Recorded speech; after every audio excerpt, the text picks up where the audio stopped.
And I know that when you saw that Katie Hopkins was going to be here, you were like, oh my God, I love her. Oh my God, she's my sister from another mister. I gotta go, I love her. Ah! And then when you saw that Diamond and Silk were going to be here, you were like, oh my God, I love them. They're so funny. I gotta go. Oh my God. And then you saw Shamika Michelle was going to be here, and you were like, oh my God. Who is that? Yeah, I don't know her. Oh, I love you back. All three of you. Thank you. But no, seriously, like, I feel like I was born for this moment, and I am so excited to be here. Number one, because I'm American. Yeah. And two, and this is gonna take you by surprise, but my entire life, I knew that I always wanted to grow up to be a woman. I know that's a shock, right? In 2020, I know it's a shock and it's hard to believe, but I always was like, oh my God, I can't wait to be a woman and I want to be the best one I can be. So I'm glad to be here. Before I go on, can we just give a round of applause to the men? Woo! Looking at Wally, yes. A round of applause. Y'all are amazing. And I can't understand the women that hate you. I just don't get it. Because I love myself a man. And let me tell you, if masculinity is toxic, then I want to be poisoned. Woo! Yes! Y'all are amazing. Look, when I see a good-looking man, it brings out the preacher in me. Listen, I'm like, when I see a good-looking man that's a little bit intelligent, I can feel it down in my spirit.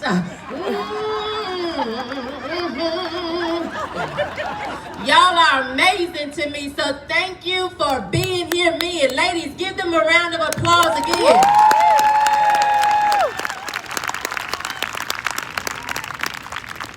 So I decided, since many of you don't know who I am, because I've always wanted to be a woman, and I've been looking forward to this my whole life, but then I got to be a woman and realized that people don't like it. They're like, oh no, you're oppressed, you're a victim, this is terrible, we are so mistreated. There's nothing worse than the black woman, she's so unprotected. And I'm like, wait a minute, I waited my whole life for this. So I'm gonna take you all with me back down memory lane. Is that okay? Yeah. Because I gotta figure out when this oppression started. Like, where did it come in? Because I didn't see it.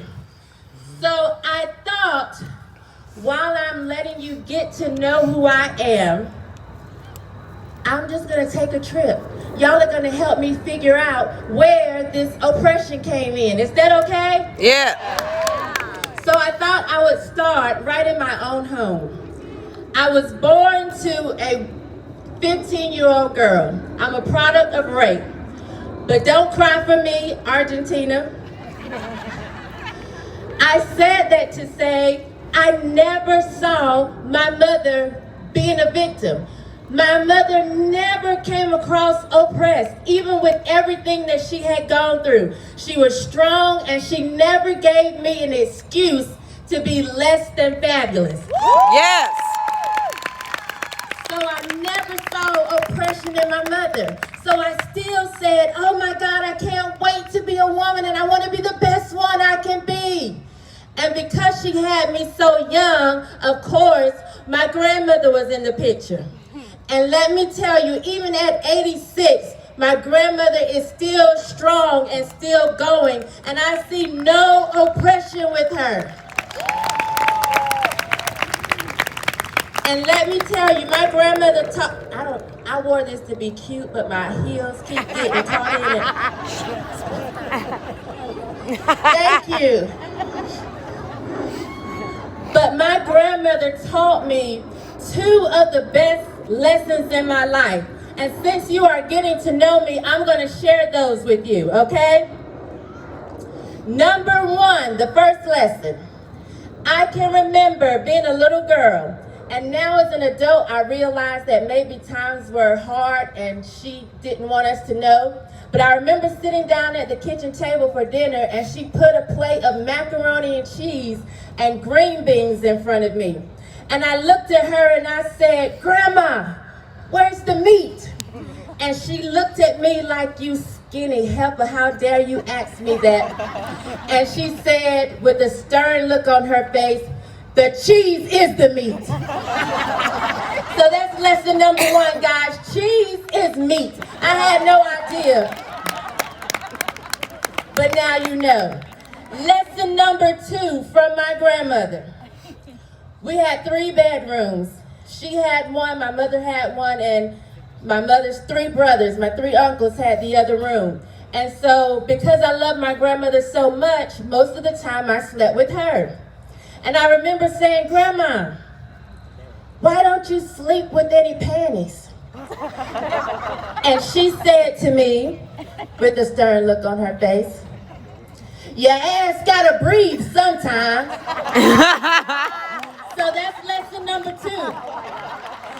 If you thought you only breathe from your nose and your mouth, that's not true. Your ass breathes as well. Air it out. And so I saw no oppression with my grandmother. She was always strong, always loving life. And so I said, "Oh my God, I still can't wait to be a woman, and I want to be the best one I can be." So I had to scratch her off the list. That's not, oppression didn't come from my home. So I said, well, maybe it came from the toys I played with. Maybe that's where the oppression was. And I love Barbie. Did anybody play with Barbie? Yes. And you know, you had to set up the little house. Like, I couldn't afford, well, my mother couldn't afford a dream home. I didn't have the Barbie dream house. But my Barbie was not oppressed. I don't know about your Barbie, but my Barbie was not oppressed. Because let me tell you something, a washcloth over a block makes for a very comfy couch. And my Barbie had the best house. And listen, anytime Ken came home from work, because my Barbie stayed home, you know. And Ken would come home from work, and you know, we would make him walk and talk. And Barbie, you would just bounce your Barbie over, you know, like. And she would be like, "Hi, Ken, hi, darling. I'm so glad you're home." Because, you know, we make them, and my Barbie smiled, "I'm so glad you're home." You know, she loved her life. There was no oppression with Barbie. None. And then I finally got a black Barbie. Oh my God, she was not oppressed, let me tell you. And my black Barbie, my first one, she didn't smile. I don't know if they thought, you know, we were angry, I'm not sure. But my black Barbie didn't have a smile on her face, she had a stern look. But I cut her hair into a bob, and listen, even she was not oppressed. And you know, they had the little ball in the neck, you know? I remember. Yeah, to keep the head on, I guess. Mine got kind of old, and so her neck moved a lot.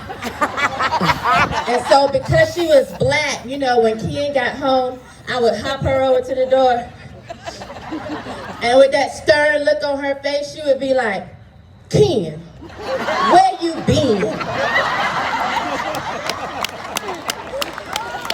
So I had to cross my toys off the list because I'm like, that's not where the oppression came from. I still couldn't wait to be a woman, and I wanted to be the best one I could be. Amen. So I said, well, maybe the oppression came at school. But then I thought about it, and I'm like, well, all the teachers I had were women. And they always seemed like they loved being there. And back then, you know, they would come to school looking good in a dress, except for the teachers' assistants. They always looked like they were upset, maybe because their check wasn't as big. They looked like they just rolled out of bed in the morning. But the teachers looked like they wanted to be there. And listen, if you were a teacher assistant, I'm sorry. You moved up though. You now are probably the teacher instead of the assistant. You're the teacher that looks like you just rolled out of bed in the morning. But my teachers look so happy. I didn't have a male teacher until middle school. There you go. And while I'm talking about got it. Thank you. middle school, Thick thighs, thin do you remember you had to take a shower after PE? Yep. Like for us, it started in 7th grade. And one of my best friends is here, and both of us were like underdeveloped. So we were not looking forward to having to get dressed and take a shower. And we didn't have our own fig leaves. They hadn't grown the natural fig leaves. And so I remember whining and praying about it like, God, why hast thou forsaken me? When am I going to get my fig leaves? Because I just want to be a woman and I want to be the best one I can be. I needed my fig leaves. But I had to cross off school because I never saw oppression in school. My teachers looked happy, they looked powerful, they were smart, and they were strong. So I have no idea. I crossed that off the list. It wasn't school. So then I said, well, maybe the oppression came in the TV I watched. Because I liked the Brady Bunch. I liked Leave It to Beaver. It was on when I came home. I liked the Cosby Show. And I liked Good Times. Yeah. Even though they couldn't get out the ghetto, Florida just seemed so happy about it, didn't she? Mm-hmm. Like she listened to James, you know, she submitted to him. And then you had Claire from the Huxtables. She was a mother, a wife, and a lawyer. Like she was a career woman. There was no oppression there. And with Carol, she like encouraged me once I got divorced because I was a lovely lady that was bringing up 3 very lovely girls. So I was hoping that I could meet a man that would move me into his big house and I could have a maid, you know, named Alice. So I didn't see any oppression with Carol Brady. So I had to cross off TV. That's not where the oppression came from. I didn't see women oppressed in the TV that I watched. I still wanted to be a woman and wanted to be the best one I could be. So I said, lastly, maybe it's in the music I listen to. Maybe I miss the oppression that all the feminists whine and cry about in the music. But then I thought about when I was 5 years old and I heard Kenny Rogers say, lady. I said, oh, I can't wait to be a woman and I want to be the best one I can be.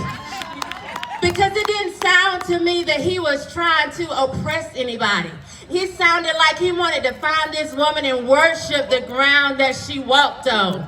Oh, I couldn't wait to have that. Lady. Oh my God. That was, oh, I couldn't wait, y'all. And then I remember when Chaka Khan did I'm Every Woman, and then Whitney came back and remade it in '92. Oh my goodness. They said, I can cast a spell, secrets you can't tell. Mix special brew, put fire inside of you. Oh my God! Mix a special brew, put fire inside of the man. That sounded like I could be his champion. I could help him with his vision. I could make him want to run, and when he got tired, make him run some more. I couldn't wait to be a woman. And I wanted to be the best one I could be. And then they went on to say, I'm every woman, it's all in me. Come on. Anything you want done, baby, I do it naturally. Oh, I couldn't wait, y'all. I couldn't wait to be a woman. That sounded like power to me, not oppression. The only time I thought, when listening to music, maybe I don't want, like, I want sure And that's because around, I don't know, about 20, I think, I became a fan of Alanis Morissette. Woo! And there was a song that she had, and she said, and no diversion of me. Is she perverted like me? Will she go down on you in a theater? And I said, wait, hold on. I don't know, let me stop you. I gotta stop you right there. Hold on, Alanis. I liked Because you it. didn't give me any instructions. I didn't know if I needed to lean over, if I had to get between the seat. Give me some instructions, Alanis. Oh, so that I no. could be a woman and be the best one I could be. Uh-oh. But that's not where the oppression came from. So I had to scratch that off the list. So guys, I have come to the conclusion that I will never be a part of the Pink Pussy Hat Club. Woo! I realized I'm not lonely enough, I'm not bitter enough, and frankly, I'm not ugly enough. Woo! And I'm okay with that. I am happy to be a woman, and I just want to continue to be the best one I can be. I want to be powerful. I want to be strong, and I am not a victim. And I don't want you all to ever let anybody make you think you are a victim. We are not oppressed as American women. We are not oppressed as American women. So before I go, I just want to tell you, there is power in my stride, in my thighs, and in my hips. Curiosity in my eyes, and the smile from my lips. There is intellect in my mind that feminists just can't understand. See, I am proud to be a woman, because I was not built to be a man. Woo!